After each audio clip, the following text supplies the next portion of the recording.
Let's talk money, and specifically the money which you need to spend for publishing the book. When spending money for book publishing, it's completely okay to be apprehensive. There are many questions. Will the effort be worth it? How much do I need to invest? How many copies of the book do I need to print? Will the audience accept my book after all those efforts I have put in? And the most important question, will I get any return on my investment? Let's address these questions and doubts. But first, let me share some good news and some bad news with you. The good news is that with all the tools available for free, you can publish your book without needing to spend a single dime. The bad news is that this book of yours will most probably suck. Publishing a book involves a plethora of tasks which require different skill sets. Most authors are quite proficient at writing books, but not so at these other tasks. Some of the bare minimum tasks involved in book publishing are writing a book manuscript, developmental edit, copy edit and proofreading, cover design, blurb writing, graphics, book formatting, administrative tasks like converting books to the formats required by the book retailing platforms, uploading them, updating the metadata, etc., getting the ISBN, marketing the book and engaging with the readers. If you are not proficient at one or more of these tasks and you are serious about making money from your book, I suggest that you outsource these jobs to someone who is an expert at doing them. Obviously, it will cost you money. But before you reach for your credit card, let's understand what are the demands from each of these tasks. Let's divide the publishing process into two high-level tasks: book writing and book distribution. In this video, we will focus on the possible subtasks of writing a book where you may need to spend money. We will cover the details about money required to distribute the book in subsequent videos where we will discuss the distribution methods.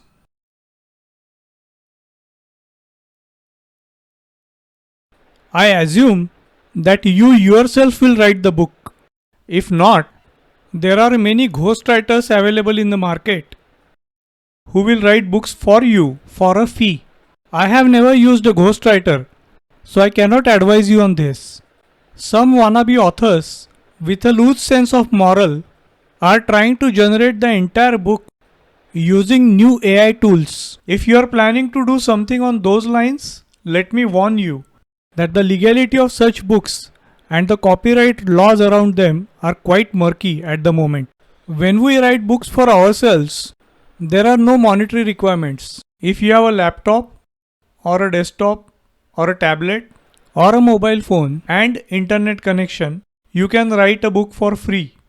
And I doubt that you have none of these devices that I just mentioned. Log in with your Google account at drive.google.com and press the new button. Select Google Docs and start typing. If you have access to any word processor like MS Word or even Notepad, you may use that as well.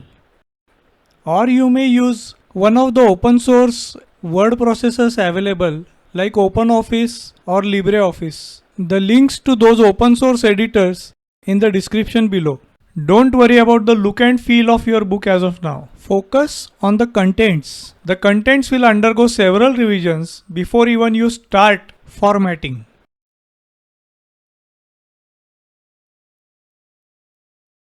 There are two tasks in writing a book where I highly recommend hiring a professional: editing and cover design. Let's understand the editing process first. There are three types of edits that a book draft needs to go through before it can be called publish worthy: developmental edit, copy edit and proofreading. Developmental edit. This is the process of checking your manuscript for structural errors and inconsistencies, character development, flow of the story, etc. Basically, all the stuff that can make or break a story. This is more applicable to fiction than non-fiction. Copy edit. This is the process of checking the manuscript for word and sentence inconsistencies, repetitions, grammatical and spelling errors, and other inconsistencies. This is the final check done after the book is formatted and is about to be published. I have found most of my editors from a freelance site called upwork.com. Link is in the description below. Typically, an editor will charge you depending on the number of words in your manuscript.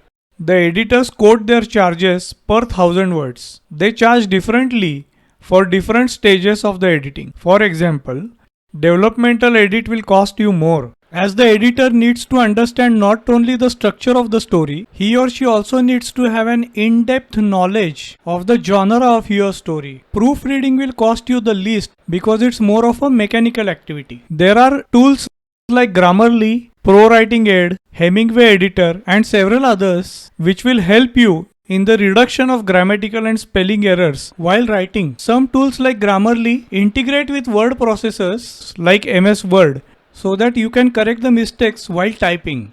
None of these tools can replace a human editor because they do not understand the context as well as a human can. I always get my books copy edited by a human editor, even after I make several parses correcting grammar myself. Cover design. We are often told that in an ideal world, no one should judge a book by its cover. We also know that we do not live in an ideal world.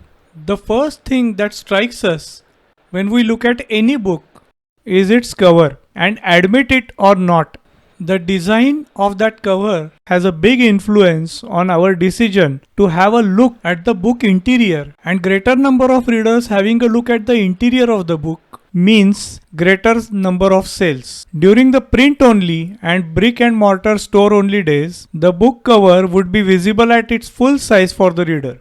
So, the cover designer was free to cram a lot of information on the cover. Now most users buy books online using mobile devices.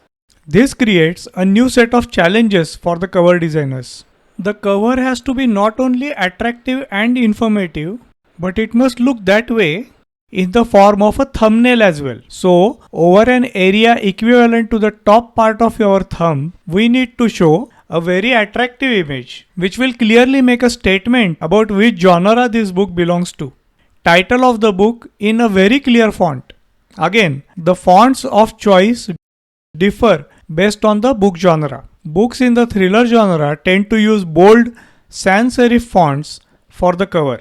Sci-fi books make use of futuristic fonts, while fantasy books make use of artistic calligraphic fonts.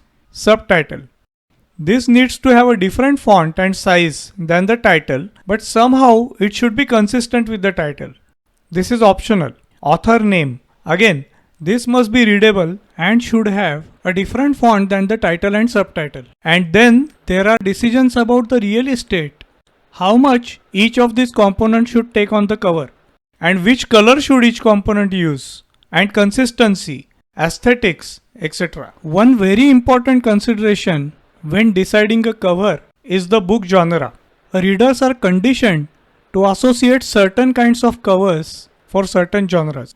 A cover image for a clean romance novel will be very different from the cover image of an erotic romance, which in turn will be very different than a cover image for a military sci-fi. If you write spy thrillers, your cover must look enough like the other spy thriller books for the reader to identify this as a spy thriller. At the same time, it should look different enough so that the reader will be enticed enough to have a look at the interior. And mind you, reader will make this decision within 2 to 3 seconds after he or she has a look at your cover. While designing the print cover, one needs to think about some additional factors like spine, back cover design, placement of the barcode, the blurb text on the back. We will cover this topic in a later video where I will discuss the creation of print cover. By now, you may have realized that getting the cover done by a professional is much better if you have no expertise in the cover design. Depending on the designer you choose, you may need to shell out a few $100s for a decent cover. Book formatting. The interior of the book should be readable and possibly pretty. Just like the cover, the clarity and readability take priority over prettiness. Formatting should be done only after the first two stages of editing, that is, developmental edit and copy edit, are complete.